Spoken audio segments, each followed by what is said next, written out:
The man believes he deserves to die. Without hesitation, he pulls out a gun and points it at himself. The officers immediately rush forward to stop him because they believe his crime does not deserve death. Just last night, the man accidentally caused a fire that killed his 3 children. 2 police officers sit across from this grieving killer, taking his statement with sympathy in their eyes. The man lowers his head and carefully recounts everything that happened that night. He and his friends stay up late drinking and having fun at his house. His wife becomes upset and eventually persuades everyone to leave, saying the children are asleep. But the man is still caught up in the excitement. After finishing the remaining alcohol by himself, he throws a few more logs into the fireplace and hurries out to buy more beer. Halfway there, he suddenly wonders whether he forgot to close the fireplace screen. But he convinces himself it should not matter. When he returns, the sight before him instantly destroys him. A raging fire has already swallowed his home. The flames are not fully extinguished until the next day. Firefighters carry 2 black bags out of the ruins. Inside are his 2 beloved daughters. His youngest son has already been consumed by the fire,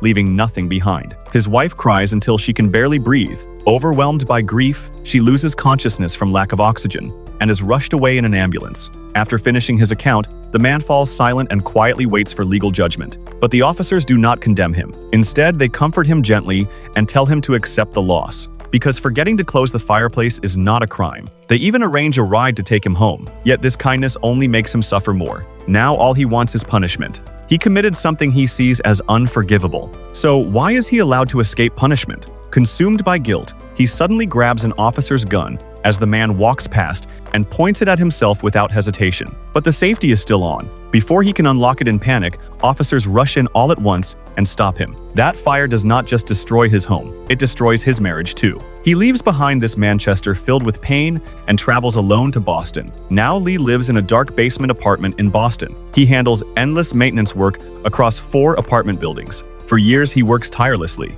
but his effort rarely earns recognition. His face always carries a cold expression. He has long lost his passion and spirit for life. He lives like a walking corpse. No one truly understands the pain and struggle buried inside him. He works hard, yet he cannot escape the shadows in his heart. Maybe only time can slowly heal him and help him find meaning again. But in some ways, he has already lost himself. When an attractive woman tries talking to him, Lee acts as if she does not exist. When 2 men whisper nearby, he assumes they are talking about him. He walks over, grabs them, and even starts a fight. When night falls, he returns to that dim basement. He sits motionless on the couch, listening to the television and drifting into thought. Then he falls asleep in the noise. Gradually, he gets used to this lifeless existence, until one day, a phone call breaks the stillness. The call comes from Manchester Central Hospital. His brother has suffered a sudden heart attack and is now in critical condition. Lee drives at full speed across countless roads and bridges. At last, he arrives at the hospital. But the moment he walks through those cold doors,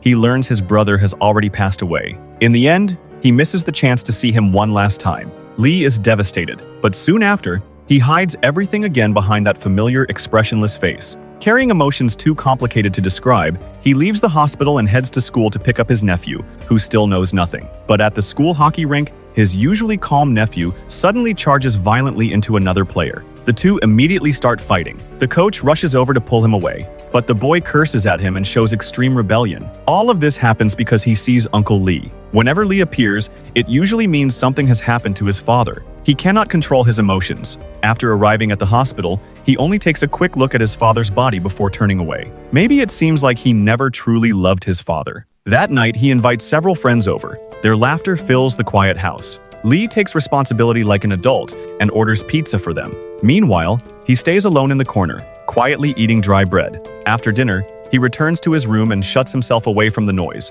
keeping his loneliness and pain to himself. A few hours later, his nephew hesitantly asks whether a girl can stay overnight. The sudden question catches Lee off guard. He pauses for a moment before answering. He has no objection. He is already a lost soul himself, so he simply lets everything around him unfold as it will. The next day, the lawyer delivered his brother's final wishes. He had appointed Lee as his nephew's legal guardian and had already transferred the entire inheritance into his name. Even more unexpectedly, his brother had also prepared money for the move, hoping Lee would leave Boston and return to Manchester to pick up his old life again. Lee is deeply confused. He cannot understand why his brother would choose him as guardian. He cannot even take care of himself, let alone someone else. But accepting the loss of family is a lesson everyone has to face. In the end, Lee reluctantly takes on the responsibility of raising his nephew. The inheritance also includes a boat. But the boat means nothing to Lee, so he plans to ask George, his brother's close friend, to help sell it. After all, once the semester ends,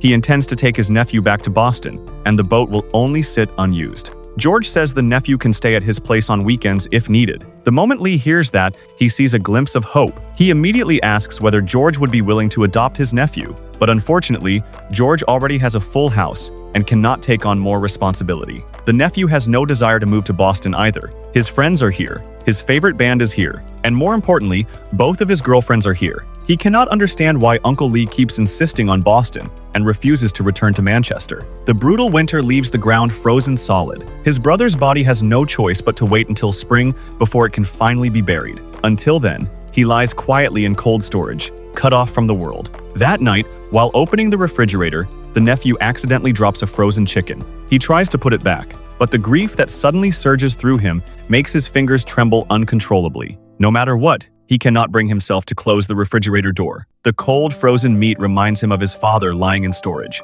That once warm and familiar figure now exists only in memory. He loses control. Tears burst out like a broken dam. Hearing the noise, Lee walks over and asks what happened. But sometimes it is the smallest things in life that break a person. Only the nephew truly understands that his father is gone forever. The next day, Lee wakes up in his brother's room. He stands by the window in silence. Manchester by the sea remains calm, as if nothing has changed. But even the gentlest rain has the power to soak someone completely. Lee suddenly punches the window. His hand is badly cut by the glass. At dinner, the nephew accidentally notices the injury. The wrapped bandages and blood seeping through them silently tell the story of his uncle's pain. A strange sense of understanding rises inside him. It feels as if he can see through that wound into the suffering buried deep inside Lee. For the first time, he begins to understand why his uncle is hurting, and he realizes that he is not the only one carrying pain. At his brother's solemn funeral, the nephew shoulders everything with surprising composure. He calmly greets every guest. There is a maturity in him far beyond his age.